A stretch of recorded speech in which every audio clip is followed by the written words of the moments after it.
या कुंदींदु तुषारहार धवला, या शुभ्रवस्त्रावृता, या वीणावरदण्डवन्दितकरा, या श्वेतपद्मासना, या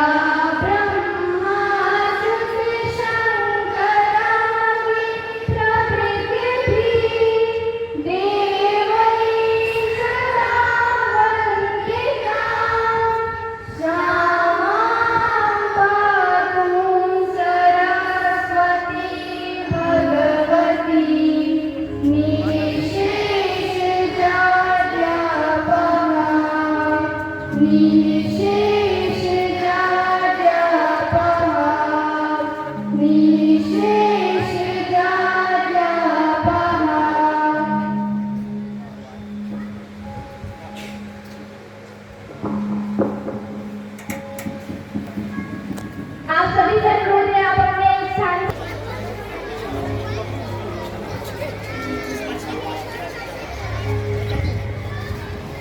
अब मैं अपने अगले संजीव भैया से अनुरोध करती हूँ कि वे निर्धारित स्थान ग्रहण करें।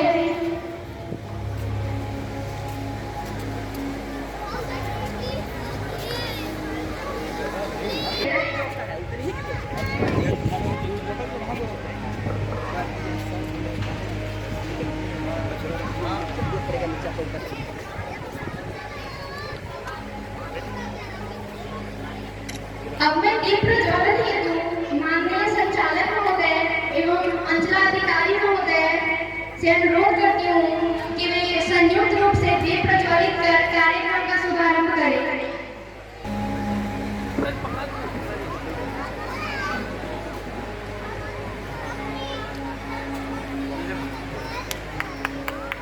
सभी जोरदार तालियां।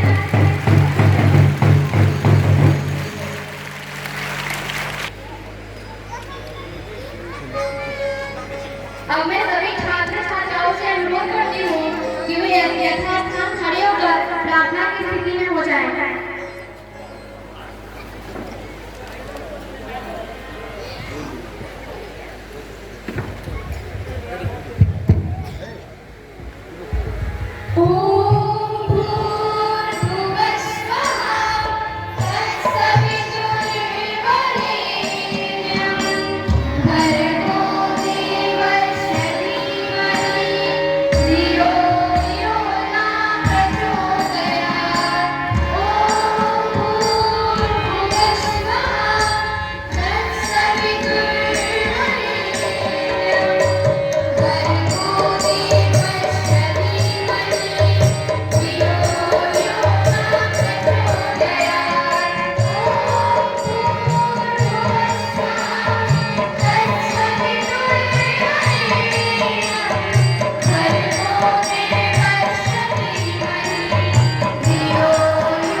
सभी छात्र छात्राएं यथास्थान ग्रहण करें। अब मैं संचालक महोदय से अनुरोध करती हूँ कि वे हमारे आदरणीय संजीव भैया के पिताजी को पत्र पौधा देकर सम्मानित करें।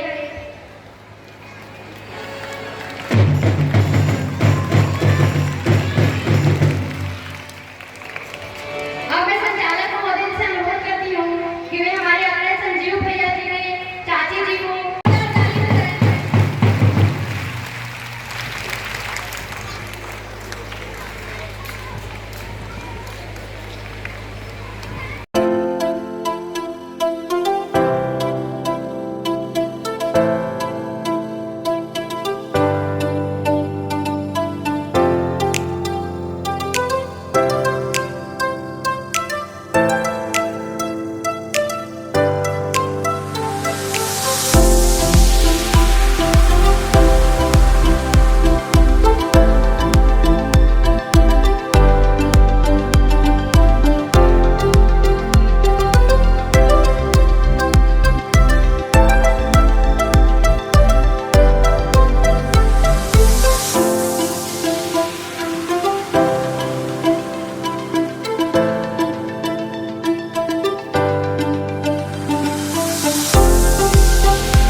ज्ञान ज्योति विद्यालय परिवार की तरफ से मैं स्थानीय अंचल अधिकारी महोदय और थाना के सब इंस्पेक्टर महोदय, आगंतुक अतिथिगण, संजीव के माता पिता सबों के प्रति आभार प्रकट करता हूं कि उन्होंने अपना कीमती समय दिया आप लोगों के बीच और इस फैसिलिटेशन प्रोग्राम को सफल बनाने में अपना योगदान दिया। माता पिता और गुरु के लिए सबसे अधिक गर्व का क्षण वह होता है जब माता पिता या गुरु को अपने शिष्य को सम्मानित करने का अवसर मिलता है। जब शिष्य इतना अच्छा वर्क करता है, अच्छे जॉब पर रहता है, तो उस गुरु के खुशी की कोई सीमा नहीं रहती। उसे लगता है कि हमने जो पेड़ लगाया आज वो समाज के कल्याण के लिए कार्य कर रहा है। तो ऐसे शिष्य पर हमें गर्व है जिसने अपने साथ साथ हमारे मनोबल को भी, हमारे गर्व को भी ऊंचा उठाया है। ज्ञान ज्योति की स्थापना एक निश्चित लक्ष्य को की गई थी। हमने जब शुरुआत किया था तो हमने एक नारा दिया था, छात्रों में योग्यता, विनम्रता, प्रगति एवं अनुशासन का प्रतीक ज्ञान ज्योति। छात्रों में योग्यता, विनम्रता, अनुशासन और प्रगति का प्रतीक है ज्ञान ज्योति और ऐसे छात्र हमारे इस नारे को चरितार्थ करते हैं।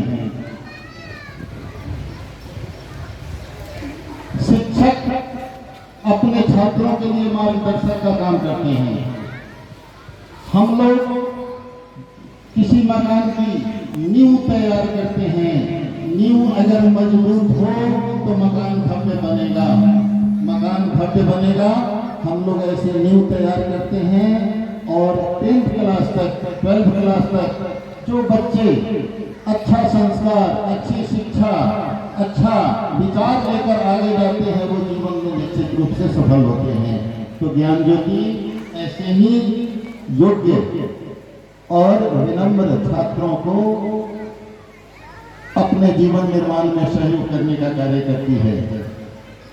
एक चीज और है, छात्र हमने अपने लंबे शिक्षक के रूप में जीवन में देखा है, हमारे छात्र मेहनती होते हैं। कभी कभी माता पिता अपने कर्तव्य को भूल जाते हैं। बहुत पहले एक बच्चा मेरे पास आया, उसने मुझसे निवेदन किया कि सर, क्लास टीचर सर मुझे फी के लिए घर भेज रहे हैं, जबकि ज्ञान ज्योति का नियम नहीं है, किसी बच्चे को घर नहीं भेजा जाता है पैसे के लिए। हमारा मानना है कि बच्चे जो भूखे प्यासे कुछ भी खा करके स्कूल आ गए और उन्हें फी के लिए तुरंत वापस कर दिया जाए, उनके मनोबल पर, उनके बाल मन पर क्या विपरीत प्रभाव पड़ेगा, इसलिए हम लोग ऐसा नहीं करते। क्लास टीचर ने उस बच्चे से फी के लिए डिमांड किया। वो बच्चा मेरे पास आया, सर मेरे बाबूजी सारा पैसा दारू पीने की खत्म कर देते हैं, मुझे पैसा नहीं देते हैं सर, मुझे भगा रहे हैं। मैं बोला जाओ बाबू पढ़ो। और गर्व की बात है मेरे लिए कि वो लड़का I.Com किया, B.Com किया और CA की तैयारी करने दिल्ली गया और आज वो दिल्ली के प्रतिष्ठित टॉपर्स इंस्टीट्यूट में इंटरनेशनल लॉ का लेक्चरर है और लाखों रुपये महीना कमाता है। तो हमने देखा है कि कमी अभिभावक की तरफ से होती है अधिकांशतः। कुछ अभिभावक जागरूक भी हैं, कुछ अभिभावक जागरूक भी हैं और कुछ अभिभावक भी कमी करते हैं।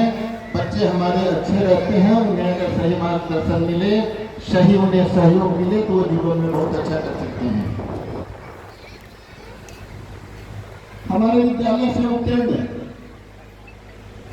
करीब 20 बिहार प्रशासनिक सेवा में हैं। 20 बच्चे और लड़कियां बिहार प्रशासनिक सेवा में हैं। सैकड़ों की संख्या में डॉक्टर्स हैं। थोड़ा सा में भी 4-5 डॉक्टर मिल जाएंगे जो हमारे विद्यालय के प्रोडक्ट हैं। और ढाका में, मोतिहारी में, हर जगह हैं। इंजीनियर्स की संख्या हजारों में है। सेना हो, यहाँ तक कि फिल्मी जगत में भी 2 लड़के हैं। अभी महारानी सीरियल में शिक्षा मंत्री का रोल अररिया का पंकज झा करता है, जो कभी हमारा प्रिय छात्र हुआ करता था। तो फिल्मी जगत में भी हमारे बच्चे हैं, और कुछ बच्चे ऐसे हैं जो जॉब में नहीं गए, व्यवसाय में अपना नाम उज्जवल कर रहे हैं। व्यवसायिक क्षेत्र में भी जाकर के वो एक अपना कीर्तिमान स्थापित कर रहे हैं। बाजार में कमलेश जायसवाल हैं, पढ़ने में बहुत अच्छा, बहुत तेज विद्यार्थी। पिता की मृत्यु के बाद उसने अपने पैतृक व्यवसाय को अपनाया और आज उस क्षेत्र में भी वो बहुत आगे बढ़ रहा है। तो हर क्षेत्र में हमारे बच्चे मिलेंगे। तो ये हमारे शिक्षकों के मार्गदर्शन का, हमारे बच्चों के त्याग का, उनके मेहनत का नतीजा है कि हर क्षेत्र में आगे बढ़ रहे हैं। मौसम 2 दिन पहले खराब था, मुझे नहीं लग रहा था कि ये कार्यक्रम हो पाएगा कि नहीं, और आज धूप भी है और संजीव को बहुत सारे बच्चों से मिलना भी है, मुझे बाहर भी जाना है।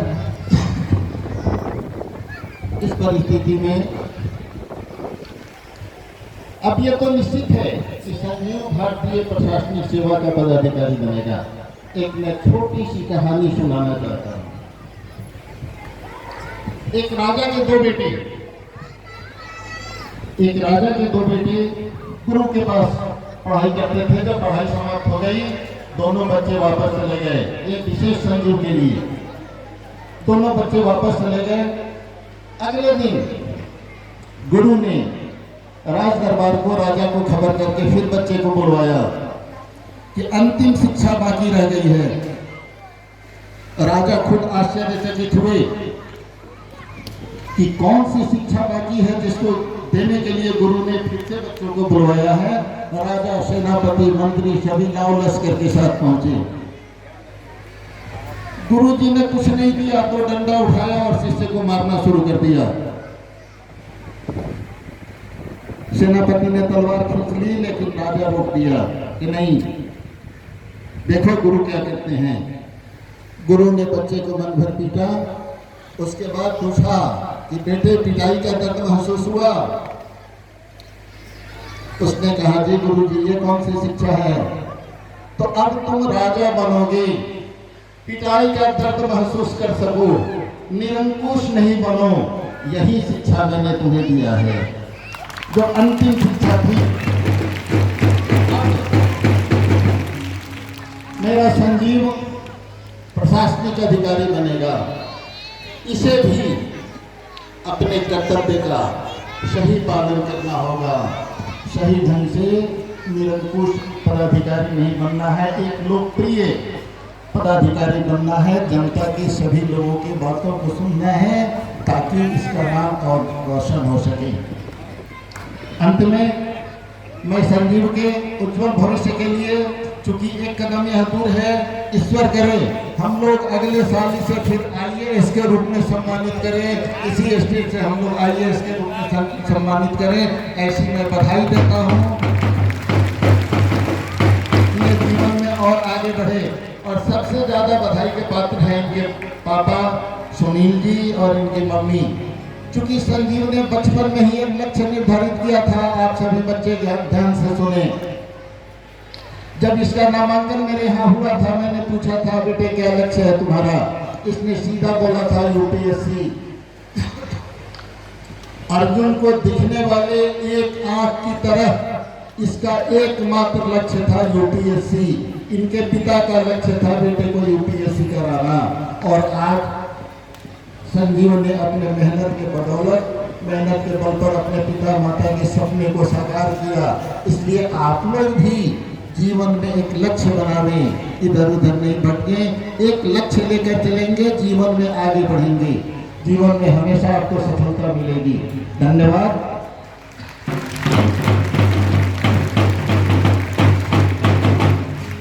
आपके मार्गदर्शन के लिए बहुत बहुत धन्यवाद। अब मैं अंचला अधिकारी महोदय से अनुरोध करती हूँ कि वे इस पावन अवसर पर हम लोगों का उत्साहवर्धन करने एवं मार्गदर्शन करने हेतु अपना विचार रखें। मंच पर उपस्थित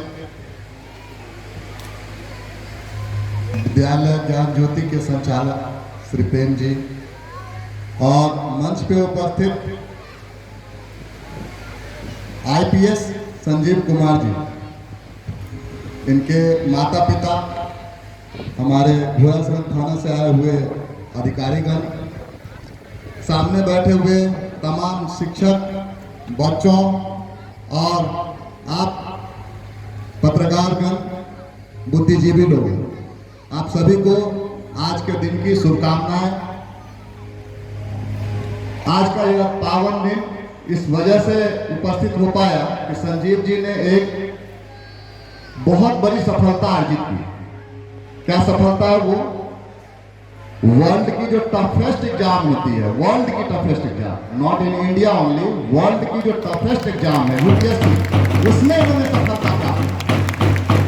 यह सफलता यूं ही नहीं मिल जाता है, वर्षों की कड़ी तपस्या से इसमें एक व्यक्ति का योगदान होता है। स्वयं जो अभ्यर्थी हैं उनका तो योगदान है ही, वो तो अपने आप को एक अस्त्र की तरह बना लेते हैं जिसे लक्ष्य पे पहुंचना है। मैं उनमें उनके लक्ष्य में पहुंचने में जो सहायक है सबसे बड़े, वो उनके माता पिता। आप लोगों ने जिस प्रकार से अपने बच्चों की अपब्रिंगिंग की, जिस प्रकार से इनको लक्ष्य पे पहुंचने में जिस तरह से सहायता की, माँ और पिता और परिवार का पूरा माहौल, आज इनकी चाची भी आई है, यही कॉर्डियल रिलेशन दिखलाता है कि परिवार में जब एक बिल्कुल सम्मान का वातावरण है, एक दूसरे के प्रति प्रेम है, तो बच्चों को अपब्रिंगिंग होने में बहुत सहायता मिलती है, तनाव नहीं है परिवार का। और ये एक बहुत बड़ा कारण है कि बच्चे ने यह सफलता प्राप्त की। यह सफलता इसलिए भी प्राप्त हुई क्योंकि ये गुरुकुल ज्ञान ज्योति, मैं आपके बगल में ही रहता हूँ और मैं प्रतिदिन यहाँ से होने वाली प्रार्थनाओं को सुनता हूँ। शाम में मैं बच्चों को खेलता हुआ देखता हूँ फील्ड में, और सुबह सुबह जब आप लोगों का जागरण का समय होता है, उस समय भी आप लोग हालांकि माइक पे नहीं करते हैं, लेकिन धीमे स्वर में भी जो जागरण का मंत्र करते हैं तो वो हमें सुनाई पड़ता है। एकदम जो गुरुकुल की परिभाषा होनी चाहिए, यहाँ पे जो बच्चे हॉस्टल में रहते हैं और जो बच्चे दूर से आके पढ़ाई करते हैं, ये पूरी तरह से गुरुकुल का वातावरण है। संस्कारों की वह भूमि आप लोगों के, वह धरातल आप लोगों को दी जा रही है, जिससे न जाने कितने कितने अलग अलग प्रोफेशन में आप लोग निकलेंगे और यहाँ से कितने आईएएस, आईपीएस और कितने बीडीओ, सीईओ और कितने प्रशासनिक अधिकारी निकलेंगे नहीं पता, बहुत सारे निकलेंगे। ये जो छोटे बच्चे बैठे हुए हैं, इसी छोटे बच्चे में से ये जो छोटे छोटे बच्चे बैठे हुए हैं, ये कल के डेट में आगे जब अपनी पढ़ाई पूरी करेंगे, कोई इसमें से डॉक्टर होगा, कोई इंजीनियर होगा, कोई आईपीएस होगा, कोई आईएएस होगा, कोई वीडियो होगा, कोई पायलट बनेगा, कोई फिल्म के दुनिया में, अभिनय की दुनिया में आगे बढ़ेगा। जैसा सर ने बताया, जितने भी समाज के डिफरेंट एस्पेक्ट्स हैं, उस सभी जगह पे आपका प्रतिनिधित्व है, और यह हो पाया है प्रेम सर के कड़ी लगन से, कड़ी मेहनत से। उन्होंने अपना मिशन की तरह इसे लिया। इस गुरुकुल की स्थापना, ये इस प्रकार से विद्यालय को चलाना, इन्होंने फीस माफ करने की बात कही और बच्चे को साथ देने की बात कही। यह सिर्फ इतने तक का आर्थिक मामला नहीं है, यह समर्पण का मामला है। यह मामला यह है कि मुझे समाज के लिए कुछ कर देना है। जितनी योग्यता आपके अंदर में है, जितनी प्रतिभा आपके अंदर में है, आप चाहते तो कोई अलग व्यवसाय करके वहां से भी पैसे कमा सकते थे, लेकिन यह जो नींव खड़ी कर रहे हैं सर, यह जो आपने पौधे लगाए हैं जो समाज को दिशा देने वाले हैं, ये बहुत अभिनव कार्य है और इसमें आपने पूर्ण सफलता प्राप्त की है, इसमें कहीं कोई संदेह नहीं है। साथ ही मैं घोड़ासरन की धरती को इसलिए भी प्रणाम करता हूँ, नमस्कार करता हूँ कि ये विद्वान जनों की भूमि है। मेरी बात आपसे होती रहती है और जितने भी बुद्धिजीवी हैं, जितने भी शिक्षाविद हैं, जितने भी लिखने पढ़ने वाले लोग हैं, उन सभी के अंदर एक शिष्टाचार, एक कटसी यह महसूस होता है कि ज्ञान में सिर्फ यहाँ पे सिर्फ विद्या के रूप में नहीं है, ज्ञान यहाँ शिक्षा के रूप में। विद्या सिर्फ धनोपार्जन के लिए होती है, लेकिन शिक्षा संस्कारवान बनाती है, अच्छे नागरिक। इस बात की तो पूर्ण गारंटी है, पूरी गारंटी है इस बात की कि जिस बच्चे ने इस पढ़ाई को कर लिया, यहाँ से पढ़ाई की, वो अच्छा नागरिक बनेगा, इसकी तो पूरी पूरी गारंटी है। एक बार किसी ने खान सर से प्रश्न किया कि आपने इतना कम में 11-12 हज़ार रुपया में आपने ये शुरू कर दिया कि सभी बच्चों को यूपीएससी की तैयारी कराएंगे। खान सर का जवाब बहुत अच्छा था। यूपीएससी की तैयारी सिर्फ और सिर्फ आईएएस बनने के लिए नहीं है, बल्कि यूपीएससी की तैयारी के दौरान हम जो विद्यार्थियों को शिक्षा देते हैं उसका इतना सर्वांगीण विकास होता है कि वो एक सर्वश्रेष्ठ नागरिक बनेगा, इसकी पूर्ण गारंटी।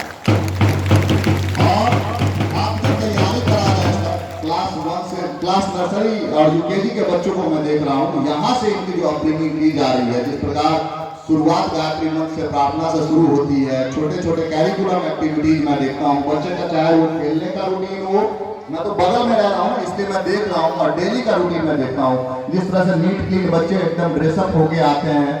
जिस समय बच्चे निकलते हैं, मुझे याद नहीं है, मैं प्रशासनिक अधिकारी हूँ यहाँ का, लॉ एंड ऑर्डर की मेरी जिम्मेदारी है, मैंने एक भी बच्चे के बारे में कभी ऐसा सुना नहीं कि किसी बच्चे ने लाइन तोड़ के इधर उधर क्रॉस कर रहा है और रास्ते पे कहीं उनका एक्सीडेंट हो गया। कितनी आप लोगों को संयमित बनाया गया है कि किस ओर से जाना है, ये डिसाइडेड है। एक एक बच्चा उसी को फॉलो करता हुआ जाता है। जब ज्ञान ज्योति के बच्चे निकलते हैं यहाँ से तो लगता है कि हाँ ये छात्र है तो एकदम बिल्कुल इनको डिसिप्लिन में लाया गया है, और डिसिप्लिन ढंग से किसी भी बच्चे को हाई फाई करते हुए रोड पे साइकिल चला रहे हैं, बदमाशियां कर रहे हैं, ऐसा मैंने कभी देखा नहीं और न कभी ऐसा कोई कंप्लेन आया। तो ये बहुत बड़ी चीज है। मैं संजीव जी के अथक लगन, अथक प्रयास की भी सराहना करता हूँ, क्योंकि यूपीएससी की मैं खुद एक पीसीएस अधिकारी हूँ और बीपीएससी दे के यहाँ पहुँचा हूँ, और जो हमारे साथ में बहुत सारे लोग हैं जिन्होंने यूपीएससी की तैयारी की है। आज आप मुखर्जी नगर चले जाएंगे, करोल बाग चले जाएंगे, आपको नोएडा भी, इलाहाबाद चले जाइए, पटना चले जाइए, लाखों की संख्या में बच्चे तैयारी कर रहे हैं। यूपीएससी की तैयारी बहुत कठिन तैयारी है और इसके लिए दिन रात मेहनत करना, अपने आप को झोंक देना, 12 घंटा 14 घंटा पढ़ाई करना। आपको बताएंगे अभी जब आप इनसे सुनेंगे कि इन्होंने किस प्रकार से प्रिपरेशन की, तो यह जो 4 चीजें हैं आपके जीवन में होनी चाहिए, वह 4 चीजें हैं साधना, स्वाध्याय, संयम और सेवा। हालांकि आप छोटे बच्चे हैं, इस चीज को नहीं समझ पाएंगे बहुत ज्यादा डिटेल में। ये तो कई सारी चीजें कहते हैं ना कि हम उपदेश देने से आपके समझ में नहीं आती है, आचरण से समझ में आती है। और वह आचरण आपके सामने कौन प्रस्तुत करता है? उपदेश सबसे अच्छा वह है जो आचरण से दिया जाए, और जिसके आचरण से आप सीखते हैं वो है आपके शिक्षक। ये जो आपके साथ में टीचर खड़े हैं ना, इन्होंने अपने जीवन को आपके लिए संयमित किया ताकि आप इनके जीवन से, आप इनके बोलने उठने और बैठने के ढंग से सीख पाएंगे कि कैसा एक अच्छा व्यक्ति कैसा होना चाहिए, कैसे सफलता प्राप्त करने के लिए आपको कैसे व्यवहार करना चाहिए। इसके लिए आपके शिक्षकों ने दिन रात तपस्या की है। ज्ञान उसी का प्राप्त हो पाता है जो देने लायक होता है। मैं छोटी सी कहानी कहूंगा, हालांकि बहुत ज्यादा धूप हो गई है, बच्चे परेशान हो रहे हैं, लेकिन ये छोटी सी कहानी सुन लीजिए। शिक्षकों का क्या योगदान है आपके जीवन में, वो सुन लीजिए। एक बार रामकृष्ण परमहंस जी के पास में कहते हुए कि माँ ने यह कहा कि बाबा हमारे बच्चे को बोल दीजिए, हमारे बच्चे को बोल दीजिए कि यह शक्कर कम था, शक्कर अर्थात चीनी कम था। तो रामकृष्ण परमहंस सबको बोल रहे थे, किसी को बोल दीजिए कि इनके ये बच्चा अच्छा पढ़े, ये बच्चा रात में सोते समय दूध पिए। किसी ने कहा कि यह बच्चा, इसकी तबीयत खराब रहती है, इसको कहिए कि यह योग प्राणायाम करे। तो वो सबको कहते जा रहे थे, और उस बच्चे की जब बारी आई तो उन्होंने कह दिया कि माँ 1 महीने के बाद आइएगा। माँ कही थी कि बताइए, सबको आशीर्वाद दे रहे हैं और हमारे बच्चे को आशीर्वाद नहीं दिया इन्होंने। बड़ा गुस्सा हुआ, मन में उनको तकलीफ हुई, लेकिन अब वहाँ भीड़ था तो कुछ बोली नहीं, वो चली गई। फिर वो 24 परगना से बहुत दूर से, देखिएगा उठाइएगा इसे, बहुत दूर से फिर 1 महीने के बाद आए, काफी यात्रा करके थक के आए, और तब उन्होंने कहा कि लाइन में लगी तो याद था, रामकृष्ण परमहंस जी को याद था कि इसको शक्कर नहीं खाने के लिए बोलना है। उन्होंने जब बच्चा सामने आया तो बोला कि बेटा अब शक्कर तुम्हें नहीं खाना, ज्यादा शक्कर खाते हो, कम शक्कर खाए। कह के आगे बढ़ी तो माँ फिर लौट के आई दोबारा, क्योंकि बाबा इतनी छोटी सी बात आपको 1 लाइन कहनी थी, तो आप उस दिन क्यों नहीं कहते? 1 महीने के बाद दोबारा हमें बुलाए, हम इतना दूर रहते हैं, आपसे 24 परगना में रहते हैं, 80 किलोमीटर से आए। तो रात को उसमें हंसे और उन्होंने कहा कि माई, जिस समय आपने इसको कहा था कि शक्कर कम खाना है बोलने के लिए, उस समय मैं खुद शक्कर खाता था। और जब मैंने 1 माह पूरी तरह से शक्कर खाना बंद कर दिया, चीनी खाना बंद कर दिया, तब मैं इस योग्य हुआ कि इस बच्चे को कह सकूं कि तुम शक्कर मत खाओ, तब इसके ऊपर में मेरे वाणी का प्रभाव पड़ेगा और ये शक्कर खाना बंद कर देगा।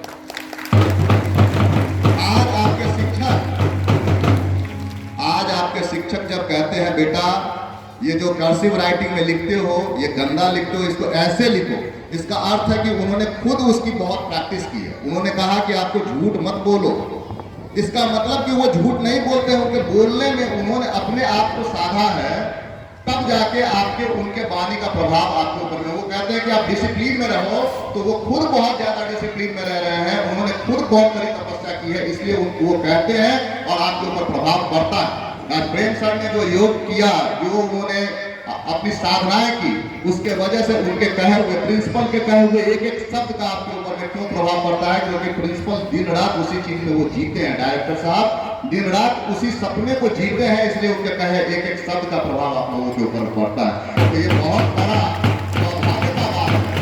आपको शिक्षण के लिए एक ऐसी टीम मिली जिसके बात में वजन है और जिसके आशीर्वाद में वजन है। उनका आशीर्वाद आप लोगों को फलित हो, आप लोग ऐसे ही जीवन के पथ पे आगे बढ़ें। और मैं अपनी बात इस बात के साथ समाप्त करना चाहता हूं कि सितारे उन्हीं के लिए चमकते हैं जिन्होंने अंधेरे में भी रोशनी की तलाश की। सितारे उन्हीं के लिए चमकते हैं जिन्होंने अंधेरे में भी रोशनी की तलाश की, जो नहीं डरे मुश्किल राहों से, हर ठोकरों को भी एक सीढ़ी बना। आज संजीव ने न जाने ऐसी कितनी रातें होंगी, कितने बार इन्होंने जब प्री का दिया होगा, वो मॉक टेस्ट दिया होगा या वो जब अटेम्प्ट किया होगा और उसमें इनको असफलताएं मिली होंगी, तो रातों भर रोया होगा, चिंतित होया होगा, 2-2 दिन सोया नहीं होगा। माता पिता परेशान होते होंगे कि बच्चा मेरा क्या खा रहा है, क्या पी रहा है, क्यों नहीं बातें कर रहा है। ऐसा एक सप्ताह हो गया होगा जब माँ बेचैन रहती होगी कि बेटा हमारा फोन ही नहीं करता है, क्या हो गया इसे, हमसे बात नहीं करता है। और उस ममता के लिए वो अकुलाहट में होंगी और ये भी अकुलाहट में होंगे, बात नहीं करते होंगे, लेकिन तैयारी में दिन रात जुड़े रहते होंगे। इसलिए कहा जाता है कि मंजिल उन्हीं को मिलती है जिनके सपनों में जान होती है। डेडिकेशन बहुत जरूरी है। सर ने कहा था कि यूपीएससी का इसका जब आया तो इन्होंने कहा कि मुझे यूपीएससी करना है। डेडिकेशन, सपनों के प्रति जुनून, पागलपन कि मुझे वहीं पहुंचना है। आपने जो सपना देख लिया, दिन रात उसी के बारे में सोचना, चिंतन करना, मनन करना, तभी आप उस सपने को अचीव कर सकते हैं। तो इसीलिए इस पर मैं एक यह बात कहता हूं कि मंजिल उन्हीं को मिलती है जिनके सपनों में जान होती है। पंख से ही सिर्फ कुछ नहीं होता, हौसलों से उड़ान होती है। हौसला अच्छा रखिए, आगे बढ़ते रहिए। बहुत बहुत धन्यवाद। मैं अंजना अधिकारी महोदय जी के मार्गदर्शन के लिए इन्हें तहे दिल से धन्यवाद देती हूँ। अब मैं हमारे अग्रज संजीव कुमार के पिताजी सुनील कुमार जी से अनुरोध करती हूँ कि वे इस पावन अवसर हम लोगों का उत्साहवर्धन करने एवं मार्गदर्शन करने हेतु अपना विचार रखें।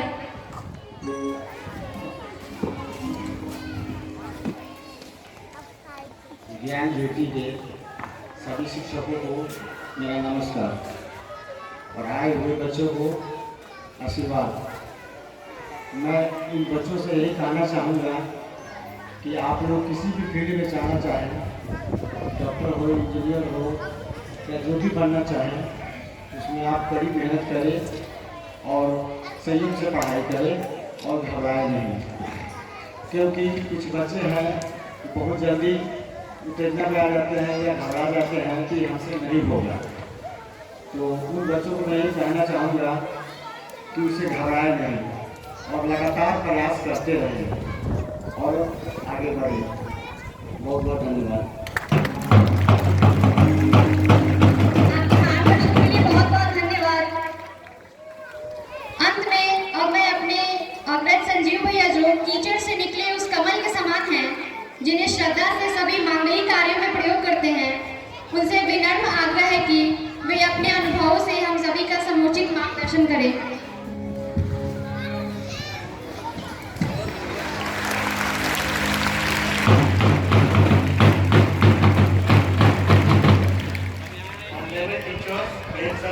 बीकेपी सर जिनसे मैंने पढ़ा है कमलेश सर के, उस टाइम जब मैं पढ़ता था, मैं 17 बैच का पढ़ता हूँ।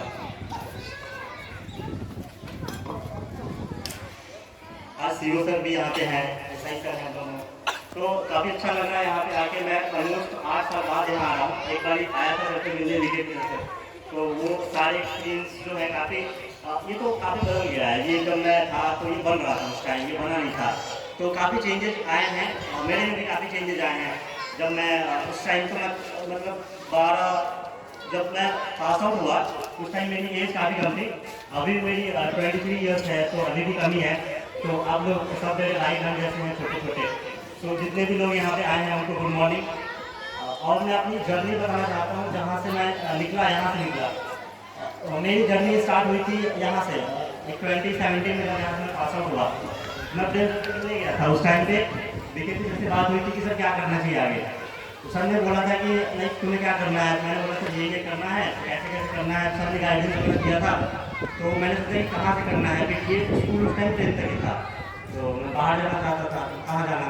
तो फिर दिल्ली का वो आया था कि दिल्ली जा सकते हैं, तो मैं दिल्ली गया था, केंद्रीय विद्यालय में एडमिशन हुआ, 2 साल वहाँ था मैं।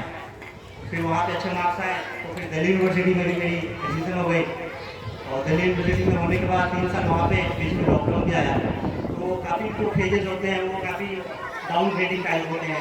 आपको लगता है कि वो लाइक फॉलिंग उतना है ही नहीं, कहीं पे बाहर से गिरते जा रहे हैं। बट जस्ट जैसे मेरा ग्रेजुएशन कंप्लीट हुआ 2022 में, तो आई थॉट कि करना चाहिए, प्रिपरेशन टाइम आ गया है। ग्रेजुएशन के समय में कुछ पढ़ता था, मेरा कॉलेज में पॉलिटिकल साइंस ऑनर्स था, तो आई यूज्ड टू स्टडी, वो सारी चीज़ें मैं पढ़ता था। बट लाइक थोड़ी सी उसमें टाइम लगता था कि can't grasp everything in the college. College में ये होता है कि टाइम नहीं मिलता, आपको असाइनमेंट लिखने हैं, टेस्ट देने हैं, then you have to go for the examination, वो सारी चीज़ें होती हैं, उसमें टाइम नहीं मिलता। कॉलेज के बाद आपको टाइम मिलता है। मेरे को स्टार्ट करते हुए 2022 में 2025 आ गया, ऑलमोस्ट 3 ईयर्स हो गए इस प्रिपरेशन में। मैंने 2 अटेम्प्ट दिया, पहली बारी में मेरा प्रीलिम्स हो गया था, तो प्रीलिम्स में मेरे मार्क्स थे कटअप से कुछ ज़्यादा थे, तो हो गया था उस टाइम। मेंस में नहीं हुए थे, 18 मार्क्स में नहीं हुए थे, लाइक 1750 के एग्जामिनेशन होते हैं मेंस, उसमें 18 नंबर से नहीं हुआ था, काफ़ी क्लोज था। मुझे लगा एक और देना चाहिए, बट फिर वो लगता है कि यार इतना 1 साल का फिर है, फिर मतलब नहीं हुआ तो फिर क्या करेंगे। तो इस टाइम पे मैंने एक टीचर से बात करी थी, तो सर थे मेरे ऑप्शनल के, जो ऑप्शनल पढ़ाते थे, उनसे बात हुई। उन्होंने मुझे बोला जैसे आप लोग टीचर्स की, बहुत सारे बच्चे होंगे यहाँ पे टीचर्स की वैल्यू नहीं करते, मैं इसीलिए बता रहा हूँ स्टोरी, क्यों वैल्यू क्यों करना चाहिए टीचर्स की। तो मैंने उनसे बात करी, मैं उनके पास गया, बोला सर अब मैं ये तैयारी नहीं कर रहा, 1 साल गया और मैं छोड़ रहा हूँ, मैं कुछ और करूँगा। मैं उस टाइम CS का एग्जाम दिया था, वो हो गया था मेरा, BPSC भी दिया था, BPSC दिया है यहाँ पे, BPSC दिया था 3, वो हो गया था। अभी मेंस है, आज शायद लास्ट मंथ है BPSC का, वो मेरा था, मैंने वो स्किप कर दिया है, तो वो भी दिया था। मैंने सोचा कि ऑप्शंस देखते हैं क्या क्या ऑप्शन हैं, बट इस दौरान मैंने फिर सर ने वो बात बताई थी कि तू छोड़ दे और प्रिपरेशन मत कर, फालतू में इधर घूम रहा है। मैंने तेरा पेपर जो भी तू टेस्ट लिखता है वो मैंने देखा है, तेरे में वो है, तू कर सकता है। तो वही सर से बात हुई थी, तो सर ने मेरे को मोटिवेट करा था कि तू कर सकता है, तू दे, इस बार अच्छे से दे। तो मैंने जब अभी रिजल्ट आया था कुछ दिन पहले, तो मैंने सर को मैसेज किया, सर ये रैंक है। तो सर कह रहे हैं कि देख, तू कह रहा था कि छोड़ दे प्रिपरेशन, अब देख तेरा हो गया, मैं बोल रहा था हो जाएगा, फिर से दिया तो हो गया, ऐसे तो उस टाइम छोड़ देता तो क्या होता, कुछ नहीं होता। तो ये सारे फेजेज आएंगे आपके लाइफ में, डाउनफॉल वाले। ऐसा नहीं है कि वो जस्ट गोइंग ऐसे जा रहे हैं, बस ऐसे फेजेज आएंगे लगेंगे कुछ नहीं हो रहा है। मेरा जो फर्स्ट अटेम्प्ट के बाद कुछ नहीं हुआ था, तो मैंने एक्सप्लोर किया था बहुत सारे चीज़ों को कि आगे क्या कर सकते हैं, कहाँ पे इम्प्रूवमेंट करना है, क्योंकि गलतियाँ तो सबसे होंगी, कहाँ पे मार्क्स कम आए, कहाँ पे ज़्यादा आए, क्योंकि ये एक एग्जामिनेशन है नहीं। प्रीलिम्स 1 दिन का होता है, उसमें भी 2 पेपर होते हैं, 200 नंबर के, तो उसमें 100 क्वेश्चन दिखता है, वो 100 क्वेश्चन होते हैं, 100 क्वेश्चन होते नहीं हैं, तो 400 क्वेश्चन होते हैं। 400 क्वेश्चन को 2 घंटे में करना, 13 लाख बच्चे बैठते हैं, उसमें से प्रीलिम्स में निकलते हैं ऑलमोस्ट 30,000, 13,000 से 15,000 बच्चे हर साल निकलते हैं उसमें से फिर 3,000 बच्चे निकलते हैं, 3,000 इस बार तो उससे भी कम था, 250 के आसपास। उसके बाद इंटरव्यू में निकलते हैं ऑलमोस्ट 1000, तो ये काफ़ी रेशियो कम होते जाता है। तो आपको लगता है कि बहुत मुश्किल है, देखने से बाहर से लगता है बहुत मुश्किल है, वो लगेगा अभी आप लोग को मुश्किल, अभी आप लोग छोटे हैं, आप लोग उतना समझ नहीं पाएंगे कि क्या है ये एग्जामिनेशन कैसे है। तो मैं वो जर्नी बताता हूँ। मैं एग्जाम में नहीं जाऊँगा अंदर डिटेल में, क्योंकि आप लोग समझ नहीं पाएंगे ये है क्या। ये है बहुत अलग गेम है। ये टैलेंट का गेम नहीं है, ये स्किल का गेम है। आपको लिंक्स देना है, उसमें MCQ सॉल्व करने की कैपेसिटी होनी चाहिए। मेंस है तो मेंस एक टाइडिंग है, 10 दिन का फेक चलता है। वो 10 दिन में 9 पेपर्स लिखने हैं, 3-3 घंटे के पेपर्स होते हैं। एक दिन में 50 पेज लिखने हैं। 50 पेज 3 घंटे में आप उस पेपर में बैठ के सोच नहीं सकते कि क्या लिखना है। 20 क्वेश्चन होते हैं, 50 पेज लिखने होते हैं। Like can't stop. अगर आपने 5 मिनट सोच लिया तो आपका पेपर छूट गया, आपने प्रेस से बाहर वहीं पे उसी दिन एग्जाम देते ही बाहर। मतलब आपका एक क्वेश्चन छूटा ही बड़ा छोड़ना नहीं है। 50-50 पेज के 9 एग्जाम में होते हैं, वो सारे देने हैं। इंटरव्यू उसके बाद वो अलग गेम है। वो बिल्कुल इंटरव्यू में आपसे कुछ भी पूछ सकते हो। मेरे से बहुत सारे ऐसे क्वेश्चन पूछे थे जो आउट ऑफ बॉक्स थे, मैंने कभी सोचा ही नहीं था कि ये भी पूछेंगे। बिहार से 1-2 क्वेश्चन पूछे थे कि क्या करोगे आप बिहार में, ऐसे कुछ। वो आपकी चेक करते हैं, नॉलेज भी चेक करते हैं इंटरव्यू में, क्योंकि आपका वहाँ पे नॉलेज चेक हो चुका होता है मेंस और प्रीलिम्स में। तो इंटरव्यू में क्या करते हैं वो लोग, आपसे पूछेंगे कि आपको किस सिचुएशन में डालेंगे कि आप इसमें क्या करोगे। जैसे CEO सर हैं, समझ सकते हैं कि गवर्नेंस के बारे में पूछते हैं वो लोग कि ऐसे बिहार में इलेक्ट्रॉनिक गवर्नेंस चल रहा है, बिहार में प्रेसिडेंट काफ़ी कम है, क्या करोगे। मेरे से एक ऐसा ही क्वेश्चन पूछा था इंटरव्यू में, वो बताऊंगा आप लोगों को अभी। उन्होंने कहा था कि मेरे को सिचुएशन में डाला कि तुम इस सिचुएशन में हो, गरीब बच्चे हैं, अमीर बच्चे हैं, दोनों के लिए अलग अलग क्वेश्चन पेपर सेट करेंगे हम लोग, और तुम क्या सपोर्ट करते हो उसको। तो मैंने बोला नहीं सर, ऐसे करेंगे तो डिस्क्रिमिनेशन होगा, भेदभाव हो जाएगा। हम लोग एक ही क्वेश्चन पेपर सेट करते हैं और उसमें देखते हैं कि जो गरीब बच्चे हैं, जो बच्चे कमज़ोर हैं पढ़ाई में, उनको इतना मजबूत कर दें कि वो लोग दोनों सेम क्वेश्चन पेपर को सॉल्व कर पाएँ। तो उनको ये आंसर काफ़ी अच्छा लगा था। तो ऐसे इनोवेटिव आंसर देने होते हैं। ये तो प्रिपरेशन की बात हो गई। अब जर्नी की बात करते हैं। मेरा बैकग्राउंड है, मैं mother father have studied in 10, वो बस 10 मिनट पढ़े हैं, तो उनको पता भी नहीं था कि होता क्या है। लाइक जब मैं दिल्ली जाने वाला था तो आई टॉक टू टीचर्स, उस समय टीचर से बात करना होता है। लेकिन मैं बोल रही हूँ guidance, mentors and guidance teachers, ये सब जरूरी हैं कि कैसे आपको गाइड करेंगे। इनसे पता चला कि कैसे आगे करना है। बाकी मेहनत की बात है तो मेहनत तो बहुत करनी पड़ेगी इस एग्जाम के लिए, और कोई भी एग्जाम के लिए। आपको डॉक्टर्स बनना है, इंजीनियर बनना है, नीट करना है, या फिर स्पोर्ट्स में जाना चाहते हैं, मैं ये नहीं कह रहा आप लोगों की बेसिक करना है, आप लोगों को जो करना है वो करो। अभी जो 2 दिन पहले क्रिकेट मैच हुआ था, बिहार का एक लड़का वैभव सूर्यवंशी, जानते होंगे आप लोग शायद, तो वो वहाँ पे नाम रोशन कर रहा है। कोई UPSC में कर रहा है, कोई नीट में कर रहा है, कोई IIM में कर रहा है, कोई IIT में कर रहा है, कोई एम्स में कर रहा है। तो आप कहीं भी कर सकते हैं, ऐसा नहीं है UPSC करना है, प्रेशर नहीं लेना है। और पेरेंट्स को मैं ये कहना चाहता हूँ कि don't give pressure to the children. उनसे पूछिए कि उन्हें क्या करना है। एक हमें सिखाया जाता है, जब हम तैयारी करने जाते हैं तो ये कहते हैं कि इस एग्जाम को ना काफ़ी सीक्रेट रखना होता है, बताना नहीं होता किसी को। तो बहुत सारे लोगों को शौक लगा था जब मेरा रिजल्ट आया था कि भाई निकला कहाँ से, डाक होता है क्या, ये किसी को पता ही नहीं है। हमें ना पहले दिन सिखाया जाता है कि किसी को नहीं कहना है। इस एग्जाम के प्रिपरेशन के दौरान किसी को कहना ही नहीं कि आप क्या कर रहे हो, आप बस कर रहे हो, करो, क्योंकि आपका हो जाएगा तो बहुत सही है, नहीं होगा तो इतने सारे लोग हैं ना, रिलेटिव वगैरह, वो क्रिटिसाइज करेंगे आपको, क्या कर रहा है वो, टाइम पास कर रहा है, ये वो। तो ये बताना नहीं होता, इसलिए मैंने किसी को बताया नहीं था। फैमिली वालों को पता था कि मैं क्या कर रहा हूँ, क्या नहीं कर रहा हूँ, कैसे कर रहा हूँ, क्या, बस उन्हीं लोगों से बात होती थी। बाकी दोस्तों को पता था, एकदम क्लोज फ्रेंड्स होते हैं। तो ये सब आप लोग सीख सकते हैं। इसे झूठ नहीं कहते कि झूठ कहा था मैंने, इसको ये प्रिपरेशन का एक वो है, स्किल है, सीखना पड़ेगा। You don't have to lie, you have to hide करो चीज़ों को थोड़ा सा, जो काफ़ी सीक्रेट चीज़ें हैं। लोग 10% ऐसे लोग हैं जो आपके सपोर्ट में होंगे, 90% लोग आपके अपोज में होंगे, आपको पीछे खींचना चाहेंगे। तो ये सब चीज़ों से आप सीख सकते हैं कि कैसे आगे बढ़ना है। मैं उस टाइम जब प्रिपरेशन स्टार्ट किया था तो हमारे पास कुछ था नहीं, स्किल्स वगैरह कोई बना नहीं है कुछ। यहाँ तक ग्रेजुएशन भी बहुत कम लोगों ने किया, एक लोगों ने किया है मेरे फैमिली में। तो ये था कि यार कैसे होगा कि कोई है तो है नहीं, वो टैलेंट तो है नहीं, इनहेरिटेंस होता है ना, जीन्स पास आउट होते हैं कि जो डॉक्टर्स का है तो डॉक्टर्स, इंजीनियर्स का है तो इंजीनियर्स, वो नहीं था। तो फिर क्या होगा।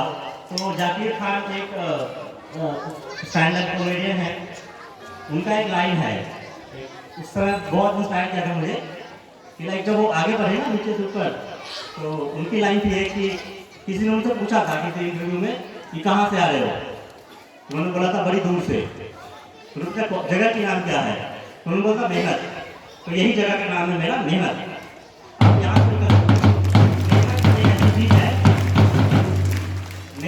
चीज़ है जो आपको ऊपर से और ऊपर ले जाएगा, और नीचे हो तो ऊपर तो ले ही जाएगा, वो तो है ही।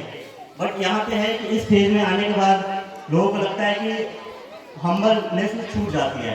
बट इस एग्जामिनेशन ऐसा है कि अगर आप हम्बल नहीं हो, आप ग्राउंड वर्क नहीं हो, डाउन टू अर्थ नहीं हो, आप लोगों से जुड़े नहीं हो, आप ईगो में हो, तो आपका एग्जाम निकलेगा ही नहीं। मैं एक लास्ट ईयर एक इंटरव्यू देख रहा था, एक टॉपर थी, किसी टॉपर, वो कह रही थी कि मैं बहुत इंटेलिजेंट थी, मेरा ऐसे IIT में रैंक 1 2 आया था। तो मुझे लगता था कि यूपीएससी क्या है यार, ये कोई IIT निकाल लिया, 1 साल में निकल जाएगा, इसमें कुछ है ही नहीं। तो उसने ये बात कही थी कि जब तक वो हम्बल नहीं हुई, जब तक उसको लगा नहीं कि मैं तो कुछ नहीं हूँ, मतलब ऐसा लगता है नहीं, हम लोग प्रिपरेशन करते हैं तो लगता है कि भाई हम ही हैं बस, और कोई है ही नहीं यहाँ पे। तो वैसा तो बिल्कुल नहीं होना चाहिए। अगर वैसा आपको लग रहा है कि हम ही हम हैं, बाकी कुछ कोई नहीं है, सब बराबर हैं, मैं यहाँ पे हूँ, मेरे साथ जो अभी इस बार एग्जाम देंगे या जो अगले साल देंगे वो सब बराबर हैं, सब एक प्लेटफॉर्म पे है। और यूपीएससी आपको ये सिखाती है कि सब बराबर हैं। जो सिलेक्टेड कैंडिडेट है उनको भी प्रीलिम्स देना होता है, उनको भी फिर से मेंस देना होता है, उनको फिर से इंटरव्यू देना होता है। यूपीएससी खुद सिखाती है कि you have to be humble, ground to earth. आप जब तक हम्बल नहीं होंगे कोई एग्जाम नहीं निकलेगा। आप जब काइंड बनो, लोगों से अच्छे से बात करो, ईगो नहीं होना चाहिए दिमाग में कि यार बस हम हैं, भगवान तो कुछ है ही नहीं, और ये टीचर्स तो कुछ है ही नहीं, और ये जो पेरेंट्स हैं उनको भी कुछ नहीं है। ऐसा होगा तो फिर आपको लोग नीचे ले जाएंगे। ये कहते हैं कि लाइक वी आर कोई जॉम्बी। आप प्रिपरेशन करते हैं तो बोलते हैं कि 12 घंटे 15 घंटे 16 घंटे सोते ही नहीं है, ये 24 घंटे। कहीं इंटरव्यू में बोला था किसी ने 25 घंटे पढ़ते हैं भाई। मैंने कहा भाई 25 घंटे कैसे पढ़ते हो, 25 घंटे तो होता ही नहीं है। तो ऐसे है कि आपको पढ़ना पड़ेगा 8 से 10 घंटे, क्योंकि ये मेरा फेज था लाइक 22 से स्टार्ट हुआ अच्छा वाला। तो 22 से मैं लास्ट टाइम घर आया था छठ में पिछले साल, तो 2.5 साल बाद मेंस देने के बाद मैं आया था घर। तो ऑलमोस्ट 3 साल तक मैं घर ही नहीं था, छठ में ना होली में ना दिवाली में कहीं नहीं, तो मैं आता ही नहीं था। तो लोग कहते थे कि आता नहीं है घर पे, क्या करता है वहाँ पे। मैं बोलता हूँ भाई चल रहा है, अभी चलने दो, जो चल रहा है वो हो रहा है बस, वहाँ पे जो हो रहा है। तो आपको थोड़ा सा सेक्रीफाइस करना पड़ेगा। सेक्रीफाइस जब तक आप नहीं करोगे, आपको, मैं सोशल मीडिया पे नहीं हूँ, मैं पिछले 3 सालों में सोशल मीडिया पे नहीं हूँ, और बहुत सारे बच्चे होंगे यहाँ पे सोशल मीडिया पे रोज़ पोस्ट करते होंगे, रोज़ स्टोरी डालते होंगे। मैं ये नहीं कह रहा मत करो, बट लिमिट करो ऐसे। और हम लोग को गाइडलाइंस भी ऐसे दिया गया है कि हम लोग को पोस्ट नहीं करना। हम लोग सर्विस में आ गए तो लवासना जो होता है मसूरी वाला, उन्होंने गाइडलाइंस दिया है कि you have to not post anything. आपको कहीं जाना है तो वेल ड्रेस्ड होना है, ट्रैफिक रूल फॉलो करना है, लिकर कंज्यूम नहीं करना है, ऐसे बहुत सारे गाइडलाइंस है। लोग स्कूल में गाइडलाइंस दिए हैं, तो हम लोग सोशल मीडिया से यूज ही नहीं कर सकते हैं। यूज़ करेंगे भी तो पोस्ट नहीं कर सकते। तो ये लोग छोटे बच्चे नहीं समझेंगे, वैसे ये बड़े 9th 10th वाले समझ पाएंगे अच्छे से, 8 जो हैं। और तो ये उनको बता रहा हूँ मैं कि सोशल मीडिया का लिमिट यूज़ करना है, जो ज़रूरी है वो करो। इंस्टाग्राम, फेसबुक वगैरह जो भी ट्विटर है, तो उनको लिमिट करना है अभी, क्योंकि वहाँ पे टाइम वेस्ट है। आई थिंक आप बस वो वहाँ पे लूप है, वो आप आज एक पोस्ट किया, फिर सोचोगे कि यार 10 लाइक आए, कल तो 12 आए थे, 2 रह गए, अच्छा करते हैं।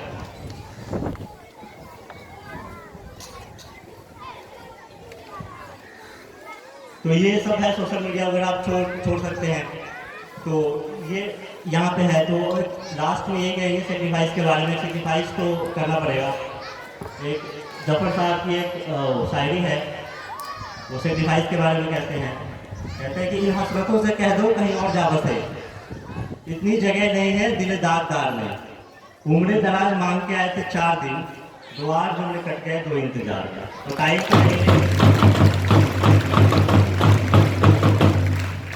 धन्यवाद आप सबका। आप लोग यहाँ पे धूप में बैठे हैं, काफ़ी ज़्यादा टाइम नहीं होगा, तो सर बात करेंगे थोड़ा। आपके मार्गदर्शन के लिए बहुत बहुत धन्यवाद।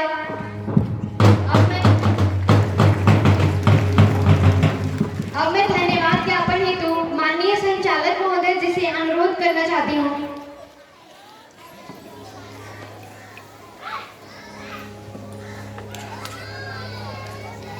तीन 4 दिनों के मौसम को देखते हुए हमारे बच्चे भी धूप में हैं। इसके बाद भी संजीव का 9th 10th के बच्चों के साथ इंटरेक्शन प्रोग्राम है। मैं इस कार्यक्रम को सफल बनाने के लिए अपने विद्यालय के छात्रों, शिक्षकों के साथ साथ अंचलाधिकारी महोदय, थाना प्रभारी, थाना स्टाफ लोगों से सभी लोगों को धन्यवाद देता हूँ। इन लोगों के मार्गदर्शन, इन लोगों से अच्छा मार्गदर्शन आप लोगों को मिला और फिर ऐसा मौका बार बार आए, ऐसी हमें अपेक्षा है, आशा है। धन्यवाद। प्राचार्य महोदय सभी बच्चों को क्लास में भेजें।